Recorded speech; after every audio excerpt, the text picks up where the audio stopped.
হরে কৃষ্ণ, স্বাগত বন্ধুরা। তো আজ নিয়ে এলাম আরেকটা মালপোয়া রেসিপি। সাদা মালপোয়া আজ তৈরি করলাম।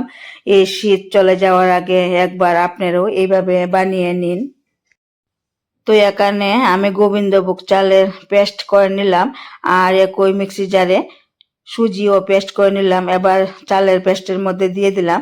আর এখানে আমি তিল্লাই বাতাসা দিয়ে একটা রস তৈরি করব, সেই রসটা দিয়ে আমি মালপোয়া পিঠা তৈরি করব। তো তিল্লাই বাতাসা কড়াতে দিয়ে এইভাবে জাল করে নিতে হবে। জাল করে নেওয়ার পর এই গুড়ির এই পেস্টের সঙ্গে দিয়ে দিতে হবে। এরপর পরিমাণ মতো ময়দা দিয়ে দিতে হবে। ময়দা দেওয়ার পর খুব ভালোভাবে এখানে মিশিয়ে নিতে হবে। তো এখানে আর একটু জল দিতে হবে। জল দিয়ে দেওয়ার পর খুব ভালোভাবে মিশিয়ে আমি একটা ব্যাটার তৈরি করে নিলাম। বেশি পাতলাও না, বেশি ঘনও না।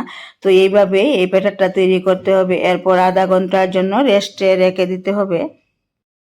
আধা ঘন্টা রেস্টে রাখার পর এবার আবার ফিরে এলাম। তো এবার চলে গেলাম একদমই চুলার কাছে। চুলাতে কড়া বসিয়ে তেল দিয়ে দিলাম। তেল গরম হয়ে আসলে এরপরে এই ব্যাটারটা দিয়ে দিতে হবে। দিয়ে দেওয়ার পর কিছুক্ষণ অপেক্ষা করতে হবে। এরপর যখন ফুলে উঠবে তো নামিয়ে নিতে হবে। তো দেখুন বন্ধুরা, একদমই কিন্তু এই সাদা মালপোয়া সুন্দর করে ফুলে উঠলো।